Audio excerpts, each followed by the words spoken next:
this weekend. Our feature match for this week's presentation is the death that was there at the Heroes National Stadium. That's all Napsa Stars taking on Zanaco. So for Napsa Stars, they wanted to win this coveted trophy for the second time, whilst for Zanaco, they wanted to get the monkey off their back that they had never won the Barclays Cup. They wanted to correct the statistic and probably make it their first. So let's have a look at the two lineups that were chosen by Coach Makwaza Numba Mamba ahead of this game. So here we go. So Napsa Stars went for a 4-4-2 formation in this match, with Solomon Sakala wearing shirt number 5 and Derek Mwansa were in central defense for them, and Alex Mombo was given a right back berth. Boydum Kandawiro was actually in the thick of things. The midfield four was Dixon Chapa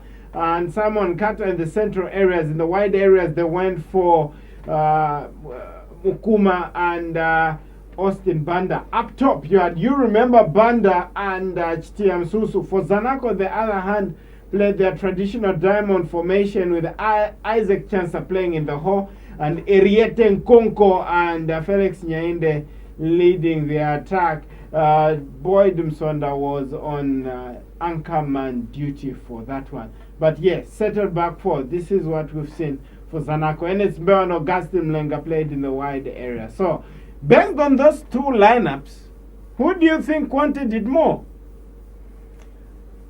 I think for me, when I look at the lineups and the way I saw the game, I thought Zanaco wanted it more because they've never, I think this was their first final or something. But first final win. First final win, yes. I was talking to one of their supporters and I was asking how important is this game to Zanaco. I think he's the chairman for Zanaco supporters, Mr. Malat. He said, we don't care whether we lose the championship, the league. What we want is the Barclays this time. I think we will do everything in our powers to get this cup.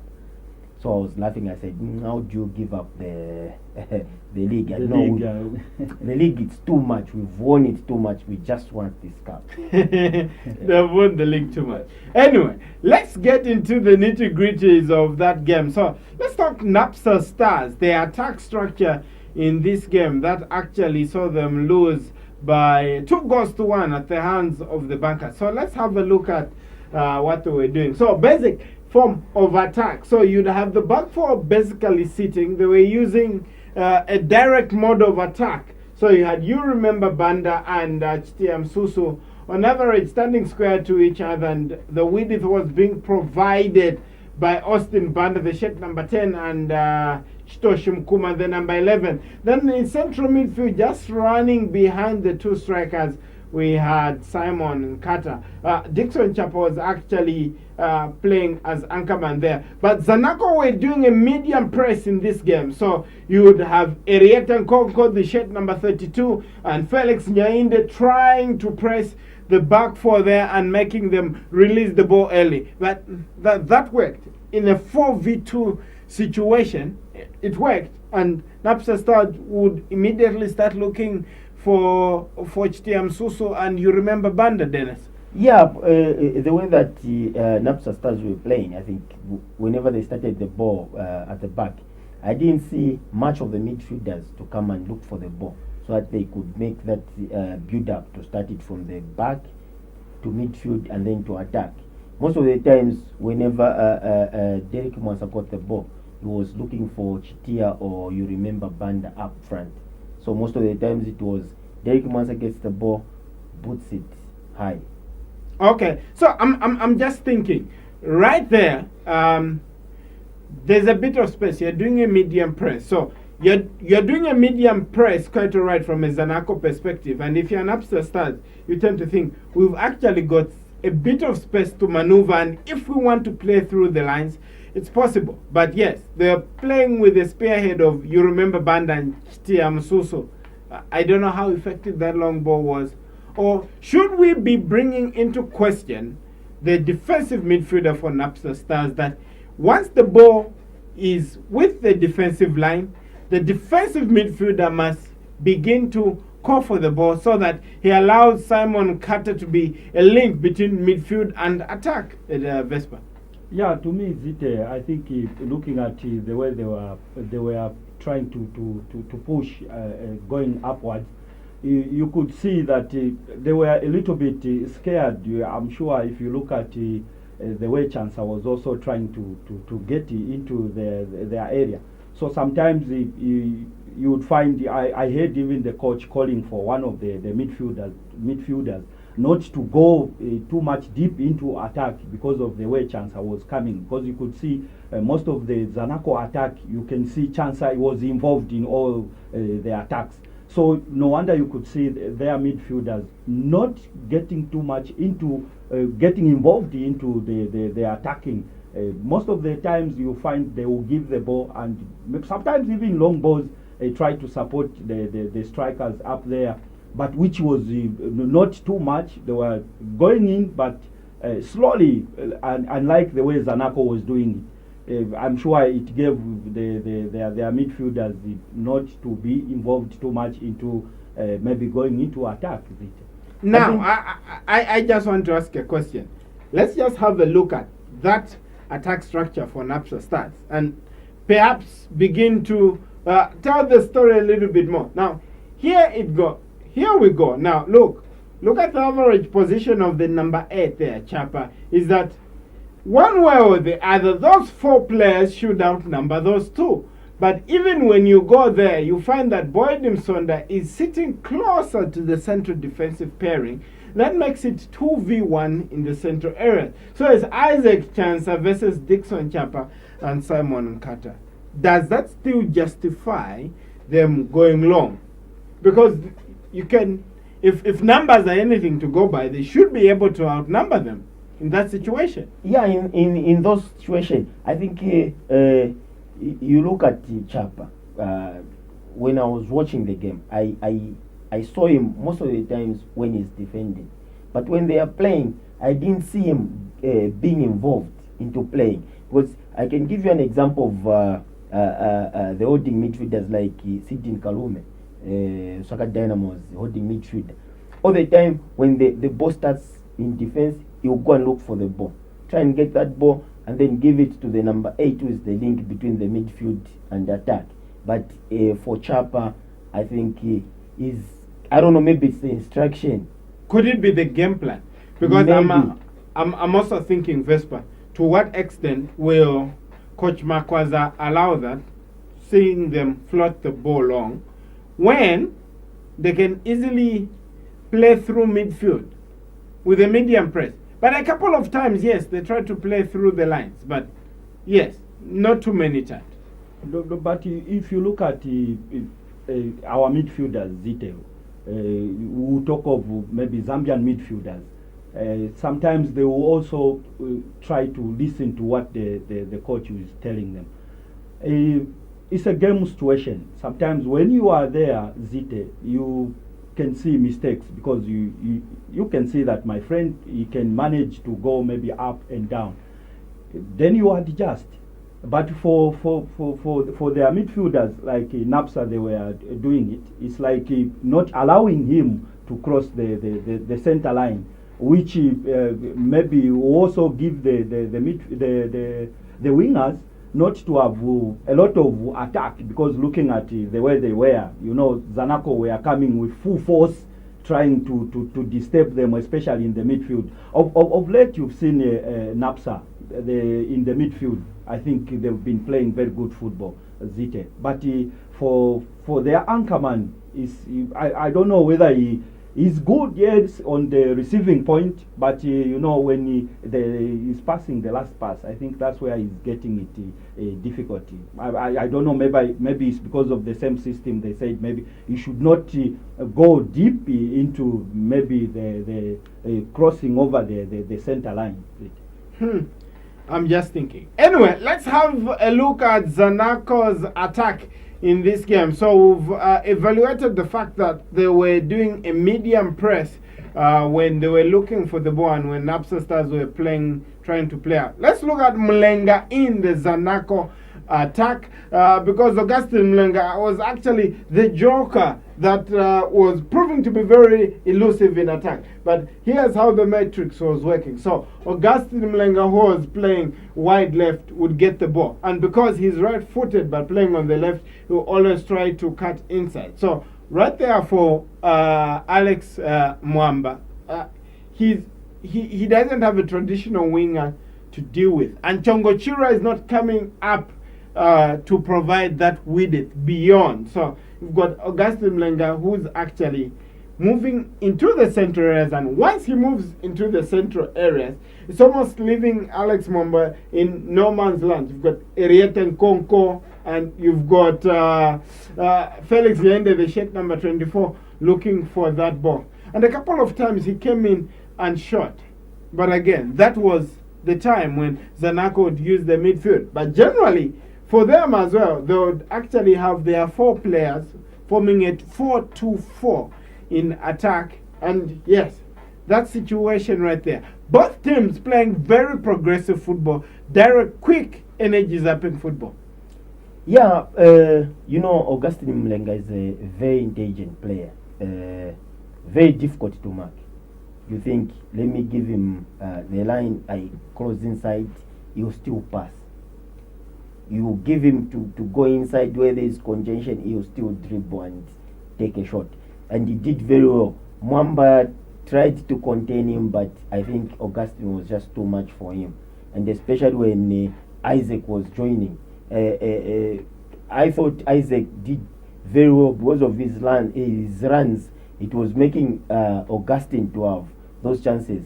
You would see sometimes Isaac would make a run into the box, people follow him, gives space to Augustine to take those shots, and sometimes Alteza Mbewe would be wide there alone. Now, I'm also thinking, of course, we've seen Zanaco. They like to play this progressive game.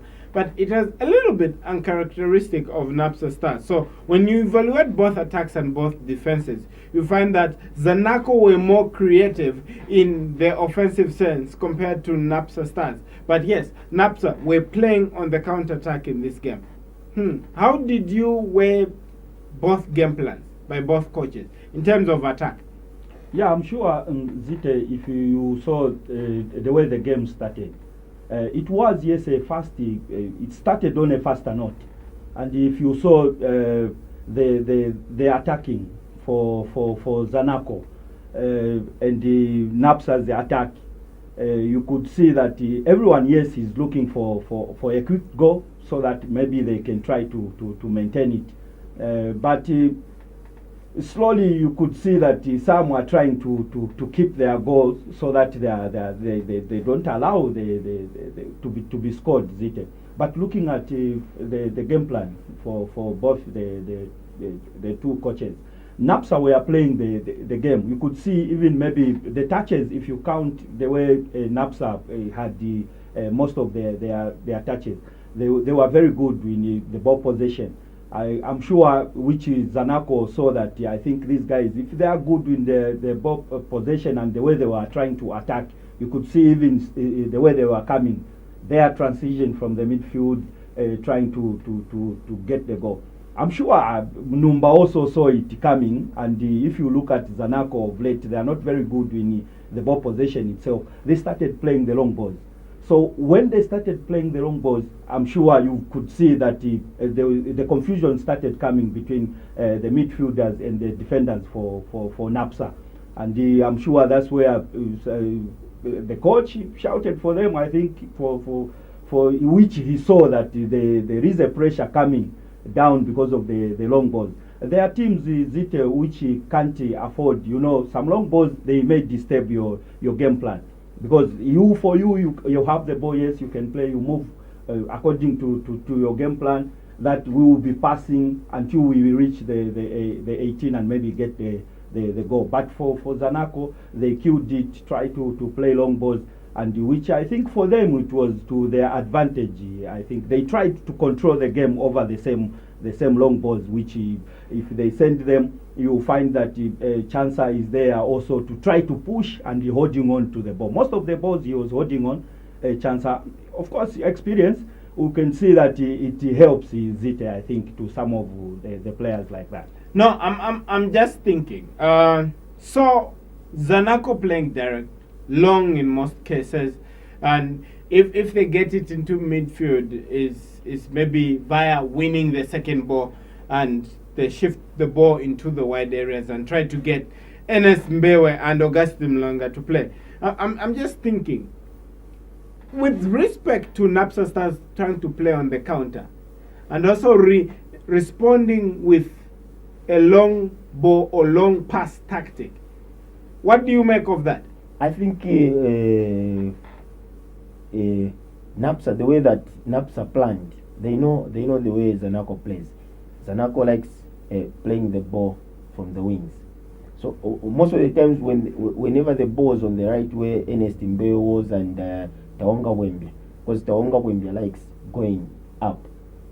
No wonder, I'm sure, the way Napsa were doing, whenever they got the ball, they were putting it where Taonga Wembe was coming from. I'm sure you remember Banda got a lot of balls from that side because that pocket was empty. There was no one. Okay. Now, speak of the Devon, he will appear. Prophetic Dennis Makinka talking about that one. Let's discuss Banda in transition. You remember Banda. Of course, this one is his second season with Napsa Stars. So here is the metrics. Now, once Taonga Wembia comes up, and with that congestion where Napsa Stars are being forced to send bodies back into central midfield and in the wide areas, look at the position of, you remember Banda, the shirt number 21 in transition. So right there, he stands ball side and goal side. So immediately the ball is passed. Right there, he's even got the legs over George Lufia and of course Zio Tembo. But again, the quickest of those defensive three that remains for Zanaco is Chongochero, the number 5. But yes, it would be club risky business to expect Chongo to run all the way and curtail that move. I'm sure that will be good enough space for him to play. Now, with Mangani Banda up top, keeping Zio Tembo busy, I'm just thinking, right there, would you have told Taonga Wembe to say, Taonga, this is what they want to do. Please cover or don't go up. Or do you want Boydimson, instead of covering centrally, you expect Boydimson to move to the right side of the pitch to actually close that line of pass where you remember Banda is, Vespa? Yeah, because of late, Zite, Taonga is a player whom Zanaco, they always want to use, maybe making crosses. He's a player, yes, who is got, I think he's got a heart to the team. You can say that every time he's a player, I think, who wants to win the team. Their attack, Napsa, using Banda. You know, Banda, he was all over, and you could see that wherever he's with the ball, he was making use of it, Zite. Most of the time, he would come deep into the midfield, gets the ball, try to pass, maybe interchange with his colleagues there on top. I'm sure he was busy trying to search for a lot of goals, not even one goal, which he managed to score it. Okay, so now I'm just thinking, that point right there, who do you tell to cover for Taonga? Seeing that you're playing one in midfield. Isaac Shansa is playing the link between midfield and attack, and you want him to be there hovering for the second ball or any droppings, especially if you are playing long. But Boydimson, do you want him right behind Isaac or on the same axis, or he should be covering for Taonga? Because that was an area of vulnerability. I think Boyd was supposed to drift at least somewhere near to go and cover Taonga, because if you saw, you remember at the legs, he could sprint, and George Chiruf is not one of the quickest. Either is Zio, because it happened that in the second half, I'm sure the coach saw and told Taonga, don't go too much, be mindful. And then Chongo Chirwa started going up. You remember when the other side started receiving the balls. I'm sure you even saw the goal that he scored. It was a cross from Taonga, because Taonga had gone cross from there. You remember, came from the right, went and nodded actually the ball scored. in. Yeah. Anyway, talk about covering. Perhaps it's a big debate, but maybe in one breath, Zanaco could be thinking, okay, fine. So even if we send Boyd there, he leaves that void there.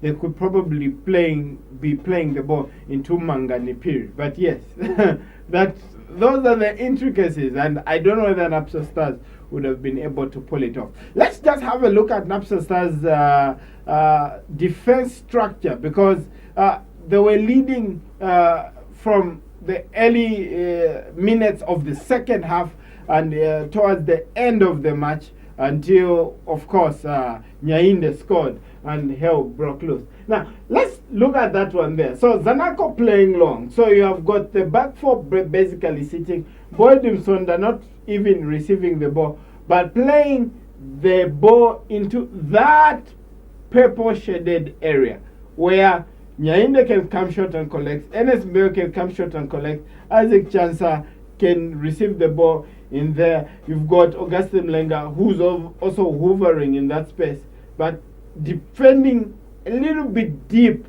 again. That's for Napsa Stars. So it's 1v1. Nyainde versus Sakala, Mwansa versus Nkonko. Yeah, I thought it was a risky defending, especially that they were leading. They had something to defend. You know, it's different when you don't have something to defend, and when you score, you have a goal. You need to defend that goal. What they did was they were man marking. Zanaco had two top strikers, and still Napsa had only Mwansa and the young boy Solomon. Oh, Solomon. Solomon yes. Marking Nyainde and Mwansa marking Nkonko, which was very risky, because you know, one against one, you never know. A striker has an advantage, anything can happen. So I thought maybe because they had the goal to defend, maybe they could have dropped Chapa to come and cover those guys. But he wasn't very far. He was actually sitting closer to the thing. But immediately, if you look at that configuration there, the biggest body is probably Derek, who's going to head the ball out, but Isaac could be there to win the second ball. Because of where Chapa is positioned, and Nkata again in transition, he's never at the time, he's never in the place that you want him to be in transition, especially when it comes to winning the second ball and converting defense into attack. Yeah, tactically, the discipline itself was there in their defense. Zite, if you could see, no wonder you find that their anchorman was sometimes when they get the ball, he's got nowhere to go because of the way the midfield the wingers were coming inside Zite. Because if you close, I'm sure their coach he told them that maybe the best defense Zite is more attack. But you could see that. Yeah, we've heard that line before. Yes, yeah, that's the language, of course, for us coaches. Yes, that the best we can do for us to defend and maybe to keep the goal which we've scored. Maybe let's put in more attack. But I think for Napsa, it couldn't work for them. I think it backfired because of the way they were organized in the defense area. They were not too much organized after when they get the ball. Okay. In the first line, yes, from the goalkeeper, he could get it. But you know, when they started very well with the passing and the ball possession itself. After they got that goal, I don't know how they lost it, and they couldn't balance to say we are going to be keeping it to the right side when maybe they attack to the right side, trying to block maybe the Zanaco wingers, because I'm sure Zanaco, most of their games and the way they score, if you've seen of late, they score them using their wingers. They have the first wing to the left, to the right. So sometimes you'd try maybe to say we maintain the other area so that we don't allow them to come in. But I'm sure you could see the way Zanaco were pumping in for them even to get an equalizer. All right, so probably when push came to shove, it was a matter of Napsa Stars being asked questions defensively. Let's just have a look at the second half defense structure for Napsa Stars, because after they got the goal, we want to evaluate how they began to defend. The same space, Dennis comes back, and the changes that Zanaco made. By this time, they brought on Didi Kitumbo Piana and Charles Zulu, the number 13 and number 11 respectively. Augustine Msonda went to the right after NSB was being rested. But the same space was coming back. Yeah, I think what Numba did was to bring in someone to just come and mark in the midfield in Didi, so that he could allow Isaac to push more forward, because they were trading now. They had nothing to lose but to go and equalize. And when Charles came on, he was wide on the left and Augustine went to the right. But still, Napsa were doing man-to-man marking, which was very risky. And I saw Charles Zulu running at them like no man's business. So I'm thinking, now we talk about man-to-man. Probably they should have gone zono. More so if you look at the Zanaco pattern of attack where they were trying to thread that ball on. So Yeah. why not go zono at that point? Or how hard is it? Because I'm sure when going into this game there was a plan that we're going to mark like this. So how do you change it midstream and say, gentlemen, things have changed? Forget the team talk. Of course, yes, Zite, you look at the person who came in, look at Charles Zulu, and look at his speed. And the way he just came in, yes, the penalty came. Zanaco had an advantage, you see. So even as a coach, you look at which player is coming in and why are they putting that player. Players like Charles Zulu, he's a player with speed. He can go to the byline, make a cross, and you know Zanaco, most of their goals, they've been scoring crosses, and they are good in headers, Zite.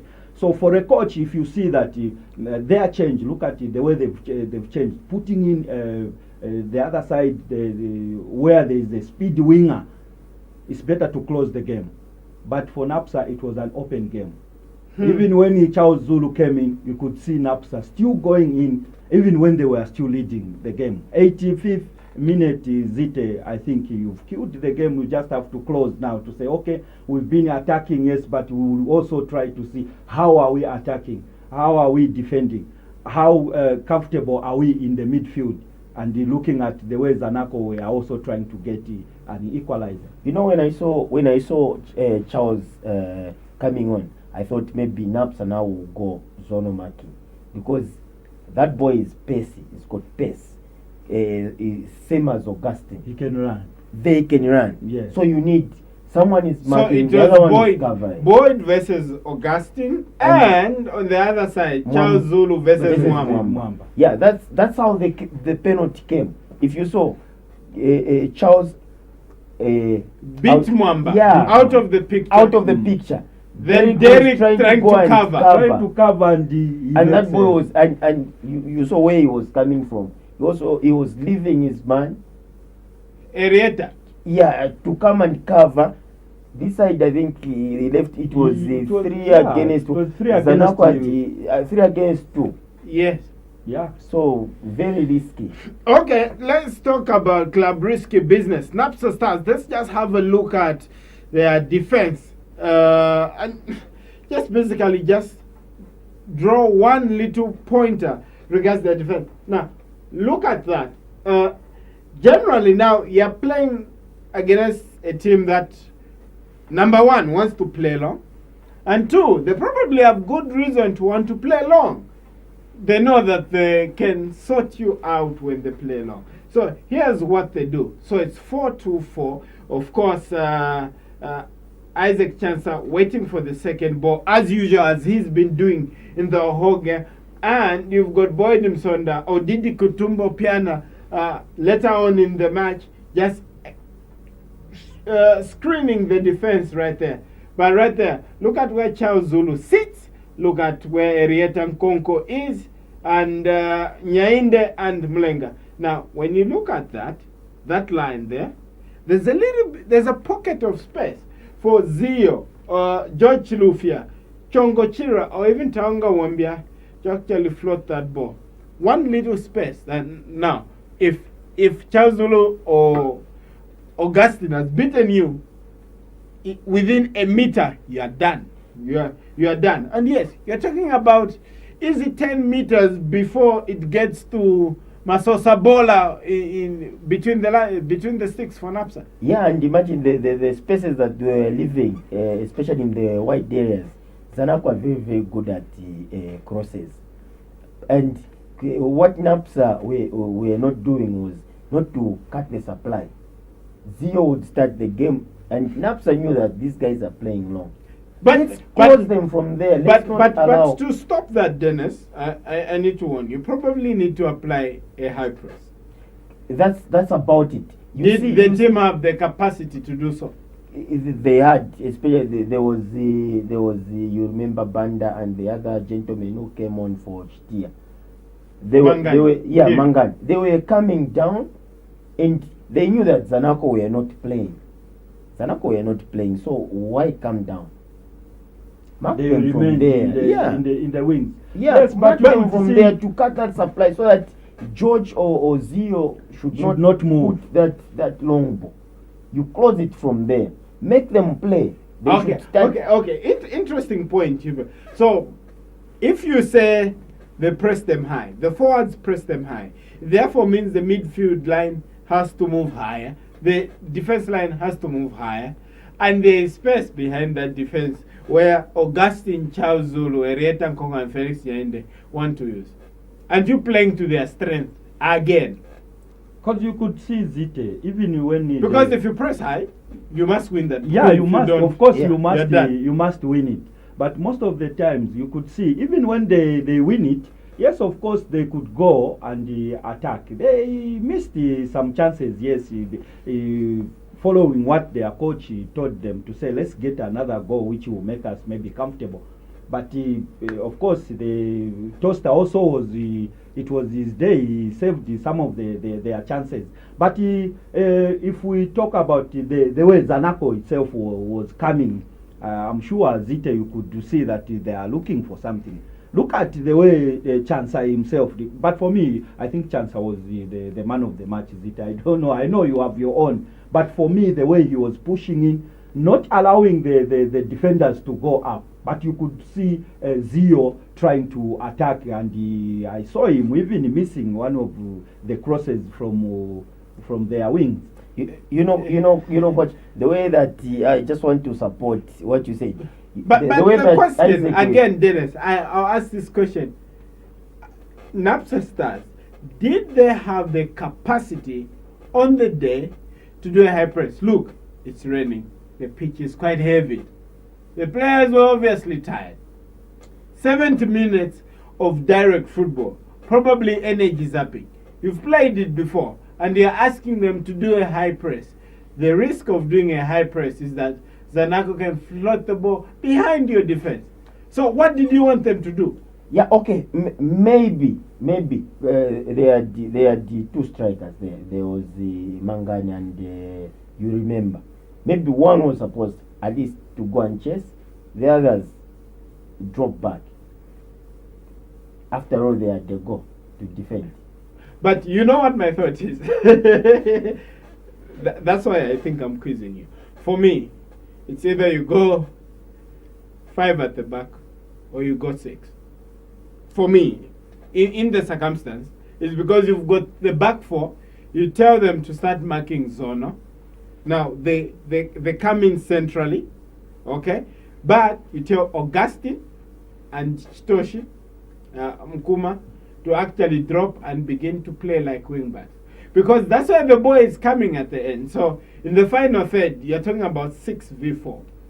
I think more realistic. Then play 3 in the middle. Tell you remember BANDA to come back. Sit on Isaac Chansa specifically and get Chapa to play the screening role. Probably with the intention to win the second ball. Yeah, I think you remember I spoke about dropping, because Chapa, whenever Napsa had the ball, he was not playing. So, what other purpose do you need him to be in that game? Tell him to drop back to come and help, because Derek and Solomon, they were marking man to man, and they had no cover. They had no one to cover. If the ball came to Nyainde, Solomon goes to mark. Derek will still be with Nkonko. Still remain And marking. no one to come and give that cover. So that's what I'm saying. You go a wing back system because they're playing. Yeah, because they are playing wrong. Just drop these guys. Which I and think go. it even they tried it in Napsa. I think if you saw their wingers trying to hold on with the ball. I think they had brought in a winger who was trying to hold on to the ball. Maybe try to keep these guys. Aaron, maybe but Aaron, yeah. former Malite Rangers player. Yeah. He was trying to keep the ball to the left side. Maybe to try to push the midfielders and but I'm thinking, because defenders. for how long are you going to chase over the 90 minutes without tiring? Obviously, you will get tired. You get tired, of course. You get But tired. again, it was also going to bring into question. Okay, Alex Mamba, great. He's played in central defense before. But for Boydin Kandawin, I'm sure there were going to be question is that can he stick 10 and see what's on his shoulder, see what's in front of him, see what's on the side. That's what it takes to actually play in central defense. Let's have a look at some brief match statistics from this game that was played at the Heroes National Stadium that saw Zanaco crowned champions for the first time. So, shots off target for Napsa Stars 7 compared to 11 for Zanaco. Zanaco managed to deliver 5 shots on target, which was equal to what Napsa Stars were able to rake in. Zanaco put in 10 crosses compared to 8 for Napsa Stars. So, briefly speaking, the depressing tale, I don't know, the silver lining is that Zanaco seemingly, maybe, those indicators on the table were the better team on the day, and maybe deserved champions. I think they deserved it. Just looking on how they pushed for that goal, the equalizer, and the way they were playing in the wings. You saw the goal that Chancellor scored came from the wing. And I think they missed some chances from the crosses. I think they deserved it. Mr. Jones. Yeah. I was going to ask this question. Do you think Napsa Stars deserve to get the silver medal? In the circumstance? They lost it on their own, Zite. Looking at the way they started the game. So they deserved it. They deserve what they got. Yes, of course, yes. Because if you look at the way Zanaco came back into the game, you can't lose the game in 85th minute, Zite. A planned game to say, okay, we have scored a goal, and you lose it like that. Zanaco, I think they were prepared of the Barclays Cup, that we've never transferred money from Barclays to Zanaco. Anyway, but let me ask this. Could it have cost Napsa Stars? Because you also think they had a gentleman called Maunga Kabuku in and around the team. Yeah, you probably needed game managers to come on. And I saw Maunga on the bench, and you know he's a workaholic. Put him in the midfield. You are leading 1-0 like that. 5 minutes to go. I don't know. And shut. Yeah, you have Chap. Bring on Kabuku. Go and do the donkey work. Go and mark. Chase everywhere, because Zanaco in the midfield, they were only attacking with Isaac. With Isaac. So put Kabuku there. Tell him, assign him, go on Isaac. Don't let him alone, because if you saw, that's even how the game ended. It was Isaac. Yeah, Isaac Chancer, Tormentor in Chief. He's got a gold medal for the Barclays Cup. That was our analysis of our feature game.